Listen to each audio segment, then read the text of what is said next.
nós faremos a exposição de todo esse capítulo, estudaremos ele nesta manhã, o capítulo 21 de Apocalipse.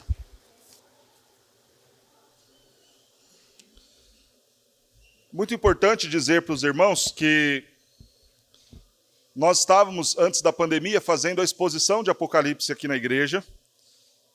Estava sendo uma oportunidade muito especial, muito prazerosa. Muitos irmãos me cobraram para nós voltarmos a fazer a exposição e concluirmos o livro.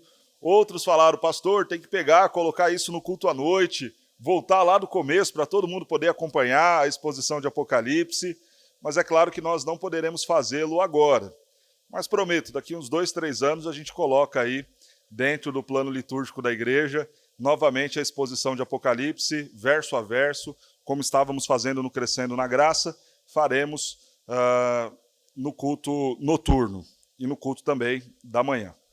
Mas, para concluir o trabalho que nós começamos e que precisamos interromper por conta da pandemia, faremos hoje então a exposição do capítulo 21 de Apocalipse. Não farei na forma de sermão, mas vou expor como aula de escola dominical. Então, se você desejar fazer alguma pergunta, pode parar, perguntar, nós responderemos com todo prazer. Uma boa dica de leitura. Esse livro aqui, irmãos, fez muita diferença na minha vida. Muita diferença. É um livro grande, mas que eu li ele em uma noite. Tamanho é o prazer da leitura desse livro. As letras são grandes também, tá? Não tem figura, mas as letras são grandes. Mas eu comecei a lê-lo por conta de um material, por conta de um trabalho do seminário, isso no ano de 2014, e fiquei encantado com o livro. O livro fala da realidade de onde viveremos, da nova terra, e aquele assunto, este assunto, começou a encher meu coração de alegria, de esperança, e eram umas 2 da tarde quando eu comecei a ler, fui lendo, virei a noite lendo, e deu a hora de ir para o seminário, eu quase entrei no banheiro para tomar banho com o livro na mão, de tão prazerosa que foi a leitura desse livro, de tão impactante em minha vida que foi a leitura desse livro. O Habitat Humano, o Paraíso Restaurado, do reverendo doutor Heber Carlos de Campos. Depois, quando eu fui fazer o curso do mestrado, assim que eu tive a oportunidade de estudar essa matéria, e o nome da matéria Novo Céu e Nova Terra, com o reverendo Dr. Heber, eu não pensei 2 vezes, eu vou me matricular, e aí, no curso, com o reverendo, nós tivemos a oportunidade de estudar esse livro com o próprio autor. E um momento muito especial em minha vida foi num dia que nós estávamos lá no curso, no intervalo para almoço. Então eu tinha algumas dúvidas relacionadas, inclusive, em relação ao filho que eu e a Vanessa perdemos, e a realidade de como será isso no novo céu, na nova terra. E eu pude sentar com ele, e ele muito amorosamente conversou comigo, orou comigo, e expôs para mim algumas realidades desse texto, e foi muito especial, foi muito prazeroso. Eu louvo a Deus pela vida do Dr. Heber, grande professor, grande pastor, e que nos presenteou deixando esta série, O Habitat Humano. São 4 livros desta série. É uma série de antropologia bíblica, então o primeiro livro vai tratar do paraíso criado, então os aspectos na criação. Quando você faz aquele monte de perguntas lá sobre Gênesis, sabe aquelas coisas do tipo, mas por que tal coisa aconteceu em tal tempo? O que significa isso? O que significa aquilo? Os luzeiros, como é que a terra era sem forma e vazia, e o Espírito de Deus parava sobre as águas, que águas são essas? Enfim, todos esses assuntos da criação, o reverendo Heber trabalha no primeiro livro, o paraíso criado. Depois ele vai trabalhar no segundo livro a questão da queda, o paraíso caído, perdido, né, por conta do pecado. Depois, no terceiro livro, ele vai trabalhar o paraíso ausente, como que é a condição do homem agora sem o paraíso aqui na terra, porque, obviamente, o homem foi expulso do jardim. E no terceiro e quarto livro, o paraíso humano, o habitat humano, paraíso restaurado, em 2 volumes, volume 1, que é este daqui, e o volume 2, que eu vou trazer na semana que vem, que é o capítulo 22 de Apocalipse. Todos os livros sensacionais. vale muito a pena você adquirir. Não estou fazendo o comercial da empresa que vende, mas essa semana eu consultei o preço desse livro na Amazon. R$ 23,00, muito barato. Eu fiquei impressionado pelo preço, né? Porque geralmente um livro dessa espessura você já fala, vai ser 70, 80, com certeza. Estava R$ 23,00 no site da Amazon para você comprar, e a gente que mora aqui em Cajamar, você compra na Amazon hoje, chega 2, 3 dias, já está aqui em casa. Ok, feito o comercial do livro, que me ajudou muito, que me abençoou demais, que me abriu a mente para o entendimento de Apocalipse, principalmente dessa ideia de Apocalipse 21 e 22, que é o tratado nesses 2 volumes. Eu quero falar um pouquinho do problema sério que nós temos em relação à visão de onde viveremos. Muitas pessoas não se motivam a pensar na realidade de novo céu e nova terra, porque têm uma visão espírita muito etérea do que vai ser lá. O imaginário de muitos cristãos evangélicos em relação a como vai ser o lugar onde nós moraremos e como nós viveremos, ele foi moldado em grande parte por aquilo que se vê lá nas novelas da Globo, por aquilo que se vê nos filmes de Hollywood. Então, muita gente, cristão, evangélico, você chega da pessoa e fala, e aí, como é que você acha que vai ser a realidade na eternidade? Eu acho que a gente vai estar num parque, parecendo o Parque de Ibirapuera, com gramadão. Esse já foi ainda mais material, né? Porque ainda considera um gramado, terra. A gente vai estar vestido de branco, e aí vão ter uns anjos translúcidos assim ao nosso redor, e aí a gente vai cantar, glória, glória, santo, santo. E depois? Depois a gente vai cantar, santo, santo, glória, glória. E depois? Digno, digno. E aí, na versão mais contemporânea, lindo, lindo, lindo. Mas e aí, vai ser assim o tempo todo? Porque foi assim que nos mostraram. Alguns mais prodigiosos terão harpas. E esses, então, serão mais privilegiados, ficarão com as harpas, e aí, com as harpas, conduzirão os cânticos. Santo, santo, glória, glória. E vai ser só isso. Essa é a visão que muitos têm. É uma visão que não tem nada a ver com a Escritura. Nada a ver com a Escritura. Porque a Bíblia não mostra que essa é a realidade do novo céu e na nova terra. Qual é o problema de nós termos no nosso imaginário essa realidade do mundo onde viveremos? Convenhamos, não desperta nenhum interesse em nós.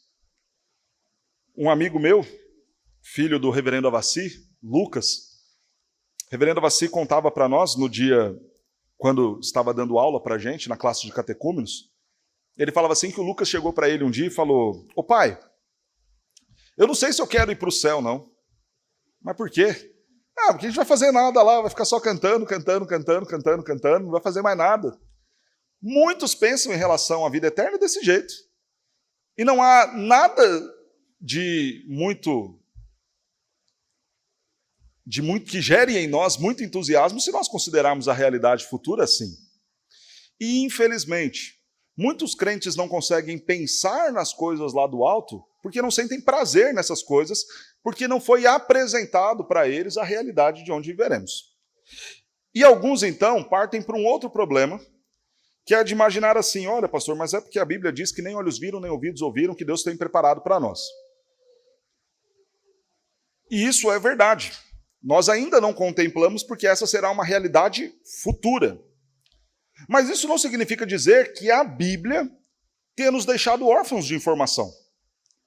A Bíblia nos traz, e nós veremos isso tanto no capítulo 21 de Apocalipse, como semana que vem no capítulo 22 de Apocalipse e também em Isaías 65. Nós vamos ver que a Bíblia mostra com fartura a realidade da vida eterna. A realidade do período que nós chamamos de intermediário, que é o tempo em que nós aguardamos a volta de Cristo, da nossa morte até a vinda de Cristo, a segunda vinda de Cristo, de fato há poucas informações de como é o céu. Mas sobre como é o novo céu e a nova terra, a Bíblia fala vastamente. E isso é muito bom para nós. Minha expectativa, então, é que você ouça de Apocalipse 21 e tenha o mesmo maravilhamento que eu tive quando li esse livro em 12 horas e foi uma grande bênção. Que você também fique impressionado, maravilhado, não com o que eu vou falar, claro que não, mas com aquilo que a Bíblia nos mostra sobre a realidade do novo céu e nova terra. E eu tenho certeza que vai ser uma grande bênção para todos nós. Vamos lá, em Apocalipse 21, então?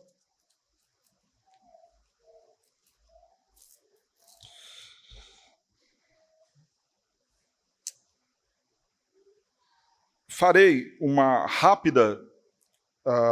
rápido resumo de Apocalipse, tá? Apenas para nós nos encontrarmos aqui no livro. Apocalipse tem 3 grandes divisões que contam o período da história desde a ascensão de Cristo até a sua segunda vinda. Do capítulo 1 até o capítulo de número 4, nós temos os assuntos introdutórios do Senhor Jesus falando com as 7 igrejas. No capítulo 4 de Apocalipse, João vai ser convidado a ir para o céu. O próprio Cristo, então, conduz João até o céu, e no céu ele passa a ter as demais revelações que estarão divididas nesses 3 grandes grupos. O que João vai ver no céu? Capítulo 4 e capítulo 5 vai mostrar toda a realidade da sala do trono. João vai ser levado para ver onde Cristo está neste momento e de onde ele está governando todas as coisas. Lá ele vê irmãos em Cristo vivos, no sentido de em atividade, aí sim louvando, adorando, cantando santo, santo, santo. O que não significa dizer que necessariamente seja isso que eles fazem em todo o tempo até a volta de Cristo. Mas o que João está contemplando é a sala do trono. É o lugar específico onde Deus está, onde Cristo está, um lugar de adoração ao Senhor, e obviamente o que ele vê e contempla é uma visão de culto. Por isso a grande adoração. No capítulo 5 você tem a abertura do livro e seus selos, onde então passa-se a mostrar a história da humanidade desde o momento em que Cristo subiu aos céus até o momento da sua segunda vinda. Esse primeiro grande trecho de Apocalipse vai então do capítulo 5 até o final do capítulo 11. Do 5 ao 11, então, vai mostrar todo esse ciclo. Como os sinais acerca da vinda de Cristo vão se desenrolar, depois, efetivamente, o período de grande tribulação da igreja, onde a igreja vai passar, viver, experimentar. Depois disso, o tempo, então, em que Cristo voltará, arrebatará a sua igreja e julgará aqueles que a perseguiram. Esta história da ascensão de Cristo até a sua segunda vinda é contada uma primeira vez do capítulo 4 até o capítulo 11. Essa mesma história será contada uma segunda vez, a mesmíssima história. Agora do capítulo 12 até o capítulo 19 de Apocalipse. O que vai acontecer com a igreja proclamando o evangelho, os sinais do fim sendo apresentados. Só que é interessante que nesse segundo trecho, o primeiro trecho dá maior ênfase aos sinais, a esse período que nós chamamos do milênio, do reinado de Cristo. O segundo momento vai dar mais ênfase, vai contar a mesma história, só que com maior ênfase ao período da grande tribulação. Então, capítulo 13, capítulo 14, vai mostrar então o surgimento das grandes bestas, que são agentes de Satanás para perseguir a igreja do Senhor. Então, esse momento de grande perseguição da igreja, de grande tribulação para o povo de Deus, será descrito com mais detalhes nesse segundo grande período. No terceiro e último período é apenas um capítulo, capítulo 20, onde o milênio é apresentado, a volta de Cristo é apresentado e o juízo final também é apresentado. Então, chegamos no capítulo 21 de Apocalipse. Eu vou fazer a nossa exposição da seguinte forma. Eu vou ler o versículo e vou explicar o versículo, ok? E a gente vai, então, se deliciando com a ideia do mundo onde nós viveremos. Vi novo céu e nova terra. O que João vai contemplar agora, depois de ver o cenário do juízo? Ele vai contemplar a realidade eterna. Muito importante no seu entendimento escatológico. aonde nós viveremos a eternidade. Não será no céu, será no novo céu e na nova terra. O céu é o lugar onde nós viveremos no estado intermediário.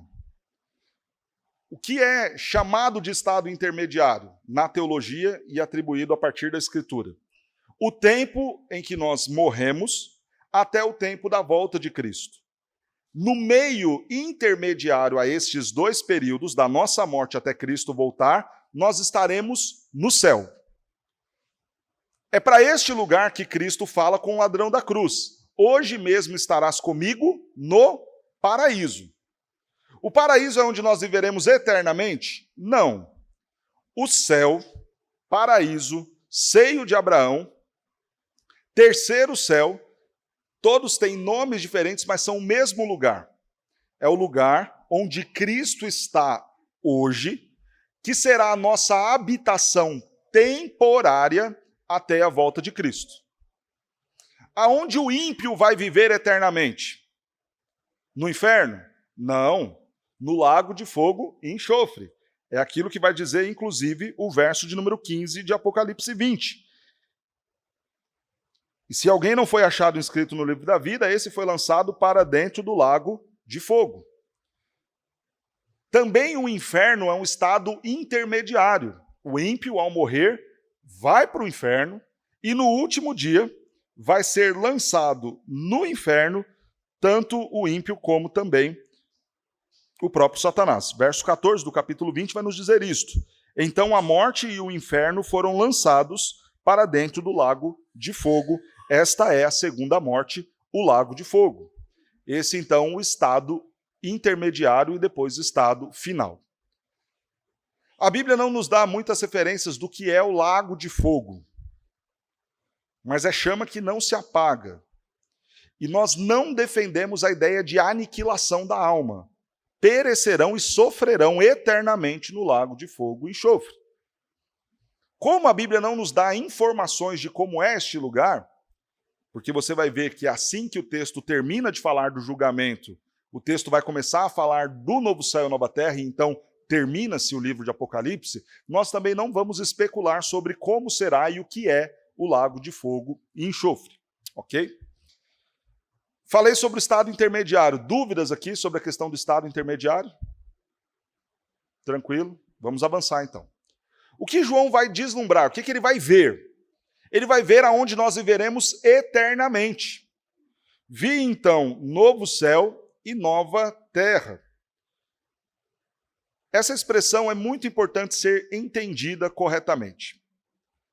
A palavra novo céu, a palavra nova terra que nos aparece aqui no texto, é a palavra kainos. Na língua grega, você tem duas palavras que são usadas e traduzidas no nosso idioma como novo. Uma palavra é a palavra neos, ou neo, que essa é até uma palavra muito conhecida em muitas outras palavras do nosso idioma também. O neo, ou neos, é uma ideia de novo do zero, inédito, nunca antes visto. A palavra kainos tem uma ideia de novo, restaurado, transformado.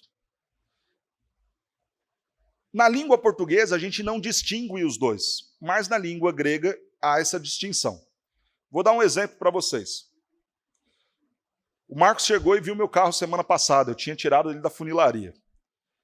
O Marcos falou, pastor, ficou novinho. Ficou novo, pastor, está zerado. Mas aí eu levei o carro na Honda na sexta-feira para fazer recall, e sabe o que estava escrito lá? Modelo 2006. Ele não é Neo, 0 km, 2020, dezembro de 2020, inaugurado, zerado. Mas ele está restaurado, em condição de novo. Na língua portuguesa, é novo. Ou o carro está novinho, o carro está novo. Mas no idioma grego, há essa distinção de palavras. Quando se trata de algo zerado, é neos, inédito, nunca antes visto. Quando se trata de algo restaurado ou em uma nova condição, é a palavra kainos. Então, a palavra que está aqui no texto grego é a palavra kainos. O que significa que o que João está vendo, onde nós viveremos eternamente, não é algo inédito, mas é algo restaurado. A sequência do texto vai nos dizer: pois o primeiro céu e a primeira terra passaram. O que aponta para que esta realidade agora foi sobreposta por uma nova. Essa ideia de sobreposição implica justamente nesta ideia de restauração, de transformação dos cuidados de Deus sobre a sua criação. Pastor, onde nós viveremos então na eternidade? Viveremos aqui nesta terra, só que esta terra transformada, restaurada. Esta primeira afirmação eu estou fazendo com base no texto. Uma argumentação exegética pela palavra que o texto coloca. Mas agora eu quero que nós pensemos nesta mesma realidade a partir de duas implicações lógicas. A primeira, que está lá em Gênesis, capítulo 1, verso 31. Depois de Deus ter criado todas as coisas, o que diz o texto? Viu Deus que era bom. Só bom. Bom e muito bom. Se nós imaginarmos que a realidade de onde nós viveremos eternamente nada tem a ver com isso daqui, significa então que quando Deus criou, não era então assim tão realmente bom e muito bom. Era bom, mas o muito bom viria adiante. Nós não podemos crer assim. Nós precisamos crer que quando Deus terminou a sua criação sem ter nenhum efeito do pecado, absolutamente nenhum efeito do pecado, era bom e muito bom. Extraordinariamente lindo, belo, agradável, incrível. Mas que tudo isso foi agora afetado pela queda. Se nós dizemos então que era bom e muito bom, o que se esperar do lugar onde nós viveremos? Um paraíso restaurado. A condição de onde nós viveremos no futuro parte de onde nós saímos. O que faz muito sentido. Deus não fez as coisas pela metade. Ele criou um mundo perfeito, colocou ali um homem que viveria para a glória dele. Este homem que viveria para a glória do Senhor estava em um habitat perfeito, incrível, para a glória de Deus. E a ordem para aquele homem era para que ele dominasse todo aquele paraíso, vivesse para a glória de Deus ali no jardim. Isto foi interrompido pelo pecado. E agora, depois da redenção de Cristo, será restaurado no último dia. Outro texto que nos faz crer desta forma é o texto de Romanos capítulo 8. Veja comigo lá o verso de número 20. Pois a criação está sujeita à vaidade não voluntariamente, mas por causa daquele que a sujeitou, na esperança de que a própria criação, veja, preste atenção, na esperança de que a própria criação será redimida do cativeiro da corrupção para a liberdade da glória dos filhos de Deus. A criação também será redimida. A criação também, Romanos 8 vai nos dizer, que aguarda com grande expectativa este dia. Veja.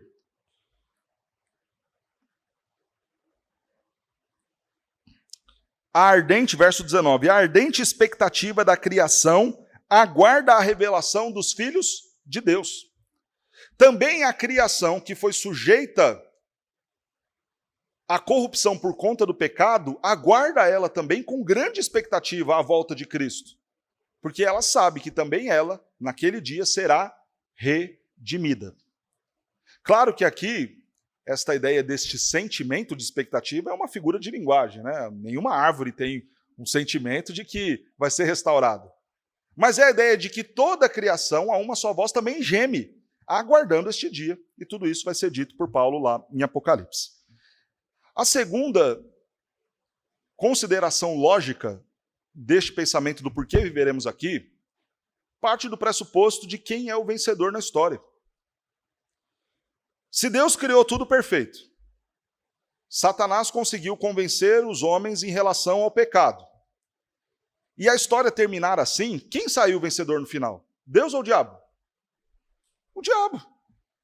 Porque ele conseguiu destruir a criação perfeita que Deus fez. Quando nós consideramos a ideia de restaurar todas as coisas, é Deus falando assim para o diabo: olha, eu fiz perfeito, o pecado veio, manchou, maculou, mas quem tem poder para criar, também tem poder para redimir, restaurar e consumar a obra. E é isso que o nosso Deus faz. Assume o controle, as rédeas de todas as coisas e fala: você, diabo, não é capaz de pôr fim ao meu plano. E isso faz muito sentido com aquilo que Jó fala.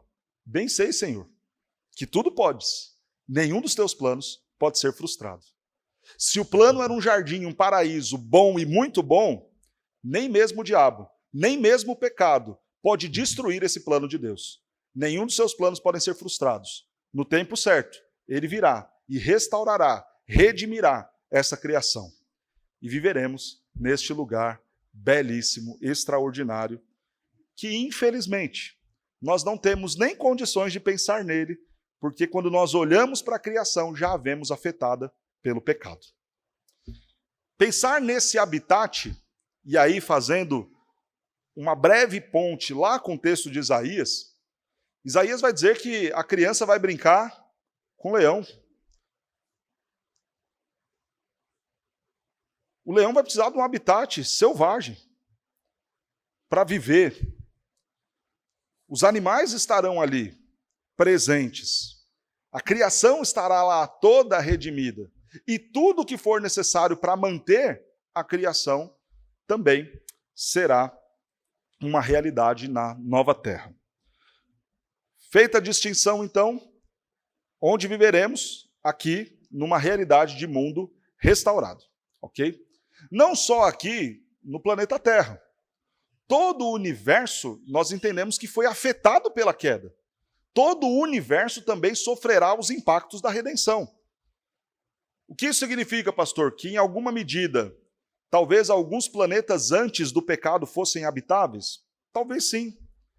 E a cada nova descoberta que se vê sobre os planetas, você vê indícios de possível condição para a vida. Não estou dizendo de vida, mas de possível condição para viver-se naquele planeta. Toda a criação será restaurada. O universo inteiro será restaurado. Então, muito provavelmente, irmãos, nós poderemos desfrutar não apenas da beleza deste planeta, mas de todo o universo criado pelo Senhor. Louvado seja o nosso Deus. Claro que a Escritura não vai falar dos outros muitos planetas, porque nós estamos falando de uma realidade dos autores bíblicos que desconheciam as muitas galáxias e o tamanho do nosso universo. É natural que a Escritura não vai tratar daquilo que tem fora deste mundo em que nós vivemos. Só que aí vem uma expressão um pouco tanto complicada. Final do verso 21. E o mar já não existe. E agora, pastor? Não vai ter um mar mais na realidade da nova terra? Pessoal que gosta de praia, então não vai mais poder curtir. Eu quero, e eu deveria ter dito isso antes, né? Mas como que nós interpretamos o texto de Apocalipse 21? De forma literal. Todo ele. Né? Não há por que nós pensarmos aqui em muitas figuras de linguagem. Porque Deus aqui está revelando para o seu povo. Nós, quando começamos a expor Apocalipse, falamos esta distinção da interpretação literalista e da interpretação a partir dos elementos figurativos no texto.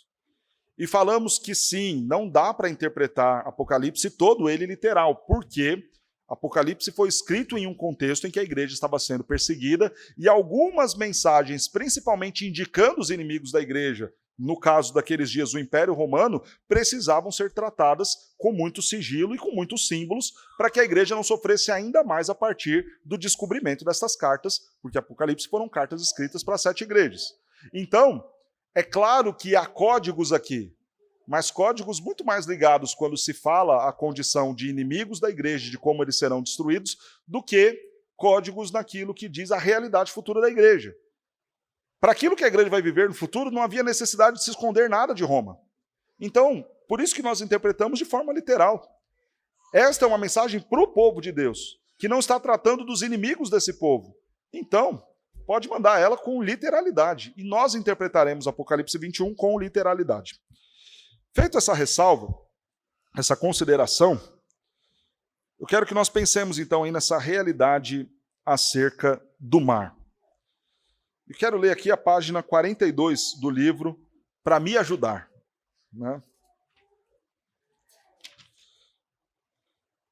No paraíso restaurado, certamente haverá muita água, para que não somente os homens, mas também os animais desfrutem dela. Mas com respeito à grande massa de água existente na Terra hoje, o autor bíblico é enfático: o mar já não existe. É bom lembrar que a palavra mar é uma referência a uma enorme quantidade de água, ocupando um espaço físico imenso no nosso planeta. Essa parte ocupada pela água no presente habitat, hoje, será ocupada por outras coisas no habitat restaurado. Daqui a pouco a gente vai falar um pouquinho da dimensão dessa terra. O que o autor vai defender aqui é o seguinte: que o mar, nas proporções que nós o vemos e o conhecemos, e fazendo a distinção de separação da terra, já não mais existirá. Mas é claro que paraísos belíssimos, como a condição de belas praias, normalmente. Mas o mar, na grande proporção de grandes e gigantescos oceanos, no sentido que nós temos hoje no habitat, isso não será uma realidade. Simplesmente porque não haverá mais a necessidade dele. É importante nós lembrarmos que a terra foi castigada com as muitas águas. E o mar, em alguma medida, vai ser revelado na Escritura sempre com uma relação ao juízo de Deus para os homens. É como se essa imensa quantidade de água que estivesse no mundo hoje fosse fruto da punição de Deus que veio desde lá de trás, quando houve o dilúvio. A ideia de que o Senhor agora vai punir, também por meio dos oceanos, o homem por conta dos seus pecados, por conta da sua grande corrupção, conforme nós lemos lá em Gênesis, no capítulo 7, verso 11. E veja como isso é real na Bíblia. Quando você olha a Escritura, você vê, por exemplo, o mar relacionado a grandes perigos. Acreditava-se naquele tempo, até pelas muitas dificuldades de navegação, que existissem ali grandes monstros marinhos, né? E, em alguma medida, isso é verdade. Imagina o ser humano cruzando ali com uma gigantesca baleia. Aquilo era assustador para uma civilização que não tinha nada da tecnologia que nós temos. Imagine também o homem lidando com grandes tempestades, sem nenhum tipo de radar, sem nenhum tipo de sonar. O mar era algo assustador. Por isso que na Escritura o mar está relacionado a essa ideia de juízo de Deus. O mar está relacionado à ideia de separação. Então o que separa as nações são os mares. O que separa os continentes, o que está entre eles, são os mares. O mar está relacionado a juízo divino. Quando o Egito pecou, por exemplo, contra o Senhor, não deixando o povo de Israel sair, Deus fez o mar cobrir todo o exército. Então você tem o mar na Escritura como um apontamento de juízo de Deus para a humanidade. O mar, nesse sentido de trazer juízo, de trazer punição, de trazer separação, de impor limites à convivência humana, já não mais existirá. E nós não precisaremos dele na medida que o temos hoje. Mas é claro que parte desta beleza, desta variação entre água doce, água salgada, áreas rochosas, áreas com grande porção de areia, áreas de floresta, áreas de litoral, tudo isso é normal que nós imaginemos e consideremos na nova terra. Mas a condição de mar, de oceano, dividindo nações, separando povos, apresentando riscos aos homens, isso não mais existirá. Diga, Paulo.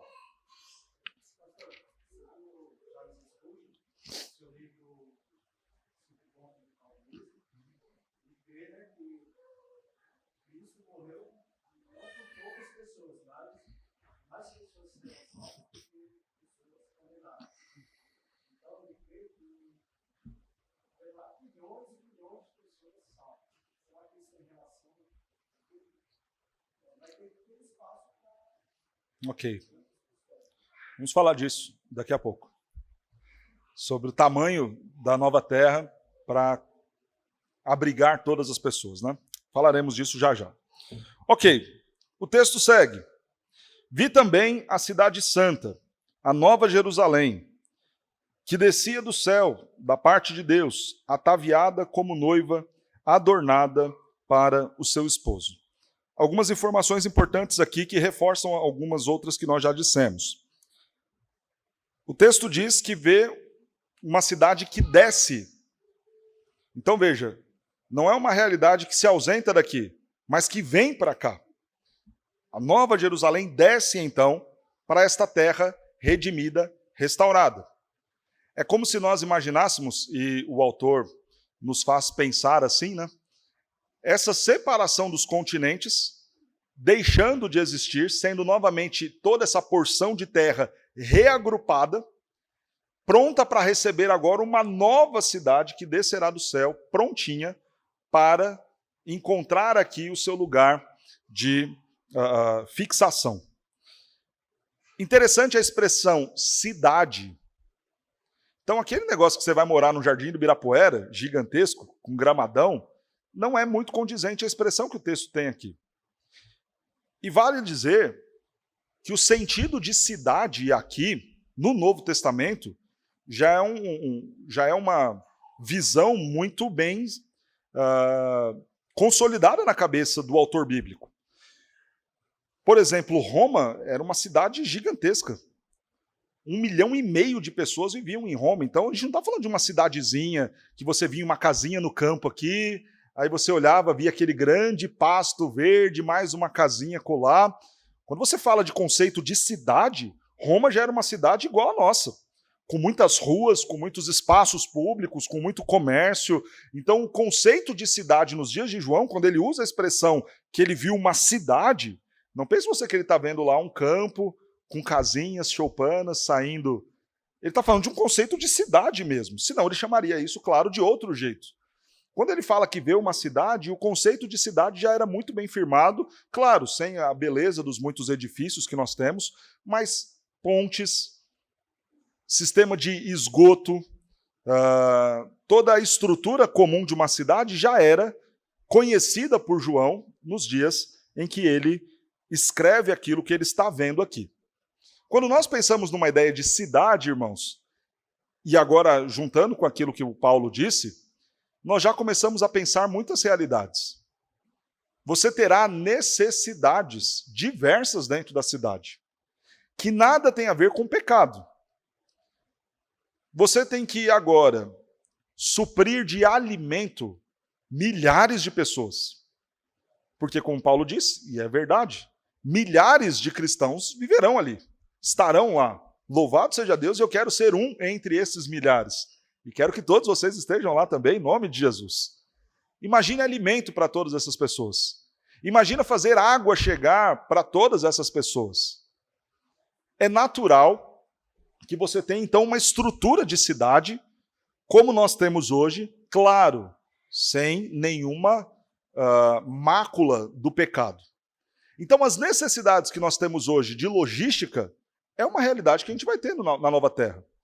Então, o pessoal que é da área de logística, você vai ter bastante trabalho lá. Você vai ter que pensar uma população gigantesca de milhares de pessoas que vão precisar de alimento, que vão precisar da condição de vestimenta, que vão precisar da condição de transportar todas essas coisas, e tudo isso será necessário na realidade da Nova Terra. Porque João está vendo uma cidade. Ela vem da parte de Deus. Então, quando nós pensamos essa cidade que vem da parte de Deus, erros de engenharia não existem.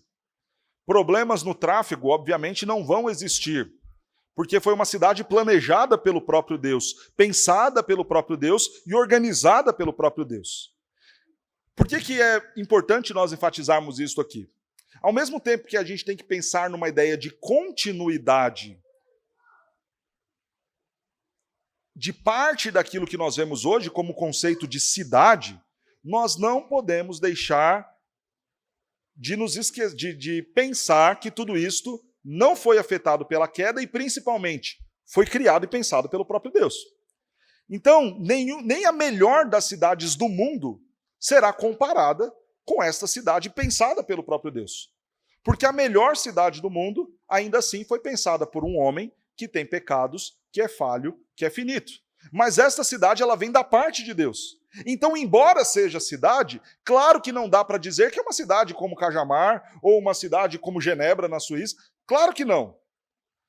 Então, quando você ouve isso, não se assuste. Pensando, puxa, mas minha expectativa era um lugar bem melhor, vai ser como uma cidade. Mas calma, não é as cidades que a gente vive hoje.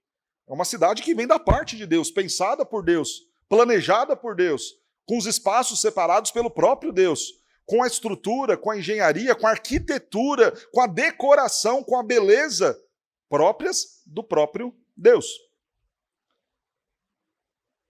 E veja esse aspecto da beleza, como diz aqui o texto: ataviada como noiva adornada para o seu esposo.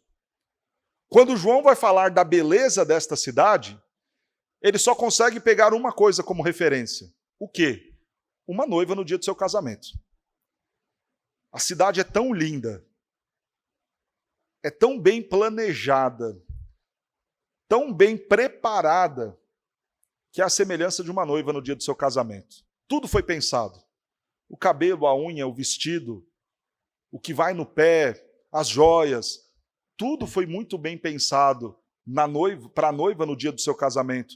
Assim é a cidade. Tudo muito bem pensado, tudo muito belo, tudo muito lindo, ataviada, enfeitado, maravilhosamente belo para nós lá desfrutarmos. Então ouvi grande voz do trono dizendo: eis o tabernáculo de Deus com os homens. Duas questões importantes aqui que o texto vai destacar. Primeiro, a presença de Deus. O que o homem perde quando é expulso do jardim? A sua relação direta com Deus. O pecado traz para o homem esta separação. Esta condição de separação agora será restaurada. Não mais existirá essa separação e agora o Senhor estará ali. Não apenas a presença de Deus, como algo que talvez até nós podemos considerar, Deus está presente entre nós, amém, nós cremos nisso. Mas quando o texto usa a expressão o tabernáculo de Deus, tem a ideia de moradia. A palavra tabernáculo é assim. Quando Deus deu a ordem para Moisés construir o tabernáculo no arraial, no acampamento, tinha uma ideia da visitação de Deus. Tanto que você vai ver no Antigo Testamento algumas expressões do tipo, no dia da visitação. Porque embora existisse o tabernáculo, Deus visitava o seu povo pontualmente. Mas agora, na realidade da Nova Terra, não será mais assim. Deus vai tabernacular conosco. Significa que ele vai habitar conosco, morar conosco. Sofonias vai dizer, canta, rejubila, ó filha de Sião, o Senhor teu Deus está no meio de ti e é poderoso para salvar-te. É o Senhor agora morando conosco. É a comunhão do Éden restaurada, mas agora com uma presença eterna. É maravilhoso imaginarmos isso. Ter a ideia do nosso Deus morando conosco. O verso 4, e acho que vou ter que parar aqui nesse verso. E lhes enxugará dos olhos toda a lágrima. E aí, pastor, que lágrima é essa? Porque a sequência do texto diz: e a morte já não existirá, não haverá luto, nem pranto, nem dor, porque as primeiras coisas passaram. Nós vamos chorar ou não na nova terra? Se nós estamos até aqui interpretando o texto literalmente, o mais honesto dentro da nossa hermenêutica é seguir o que o texto está dizendo. E agora o autor vai fazer uma distinção entre dor e sofrimento penal e a condição de finitude do homem. Preste muita atenção nisso. No corpo glorificado, o homem vai poder fazer tudo o que ele imaginar e quiser? Não. Então aquela ideia que você vai ser um super-homem que vai subir do alto do monte, pular e vai sair voando, isso não é real. Isso está no imaginário do homem. Aquela ideia de que você vai chegar lá na nova terra e vai saber todas as coisas, isso também não é real. Tome cuidado para que você não pense na realidade do novo homem como se ele fosse um homem igual a Deus. Adão, ele era muito mais avançado e desenvolvido do que eu e você? Sim. Não havia nele uma questãozinha simples chamada pecado.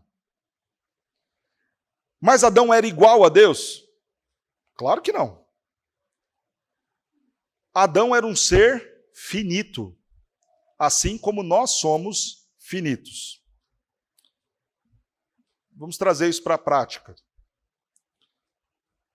Ser criado sem pecado significa que Adão conseguia pegar uma árvore, arrancar aquela árvore com a mão dele sozinho e colocar ela em outro lugar? Não.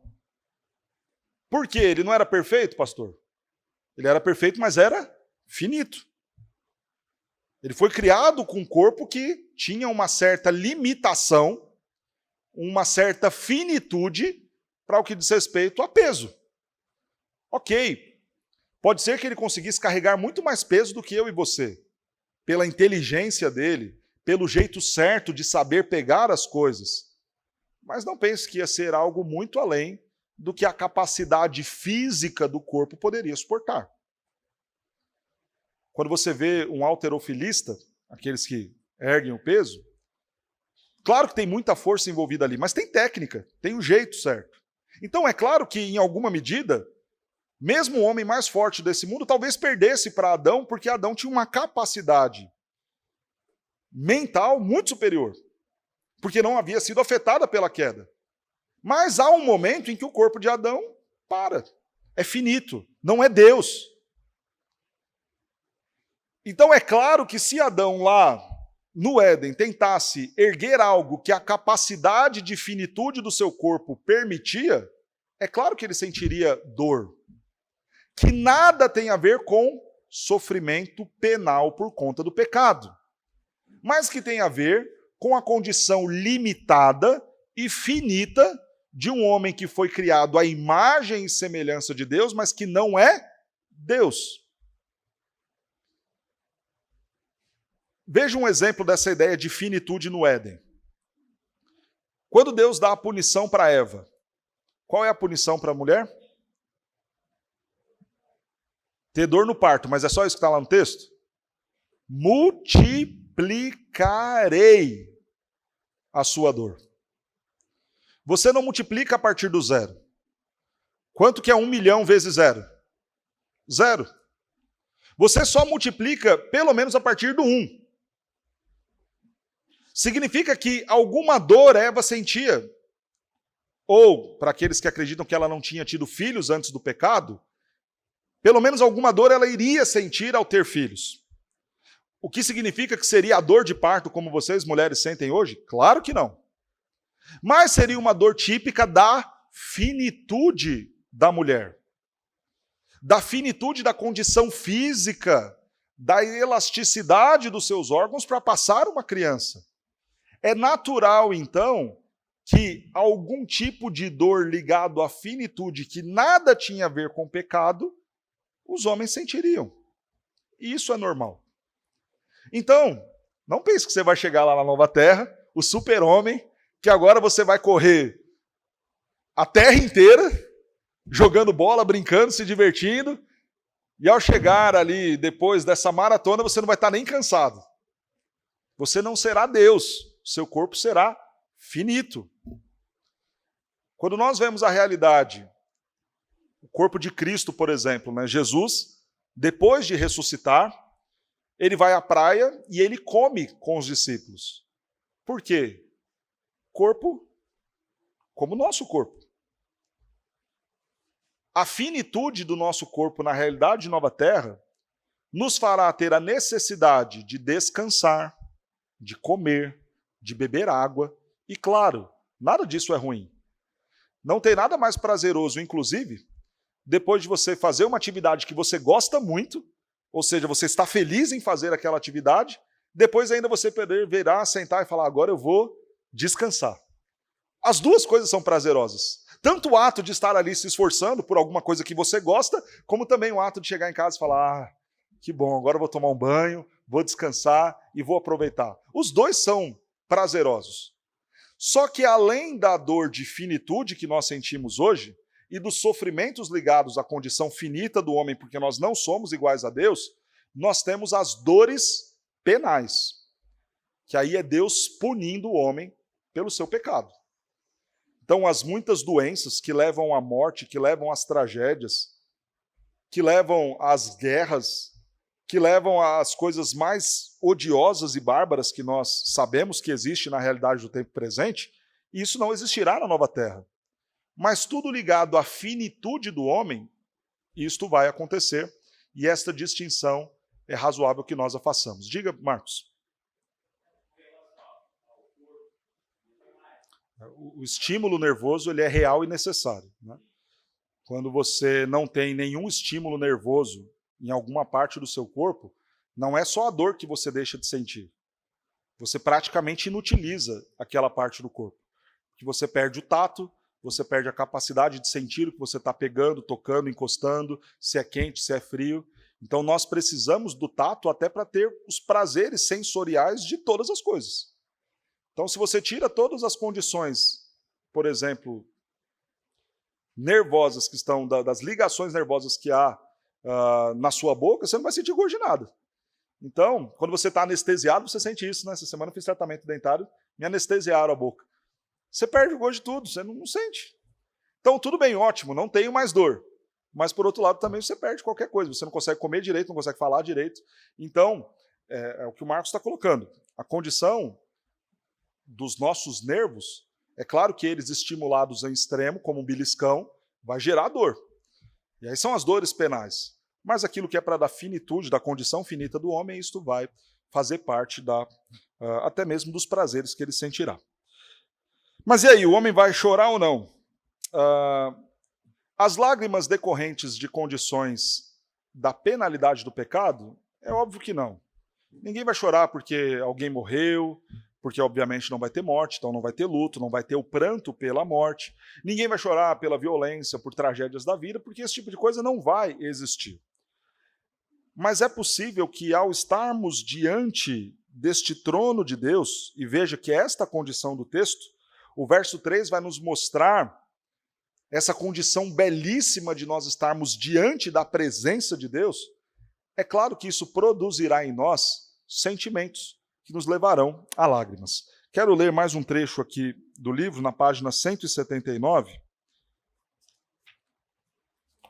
que diz assim: diante das coisas que veremos e da presença gloriosa de Deus, algum sentimento provocador de lágrimas certamente acontecerá em nossa futura existência. Para alguns, essa ideia pode gerar um grande desaponto, mas parece ser isto que o texto nos ensina. Pois o cordeiro que se encontra no meio do trono os apacentará e os guiará para as fontes das águas da vida, e Deus lhes enxugará dos olhos toda a lágrima, aquilo que está em Apocalipse capítulo 7, verso 17. João afirma categoricamente que estaremos diante do trono do Senhor, tanto no céu como na nova terra, e ali seremos invadidos por alguns sentimentos muito fortes, que nos levarão às lágrimas. Não serão lágrimas apenas e tão somente de alegria ou de encantamento, mas também lágrimas causadas pela simples presença de um Deus santo. Então ele passa a considerar algumas coisas.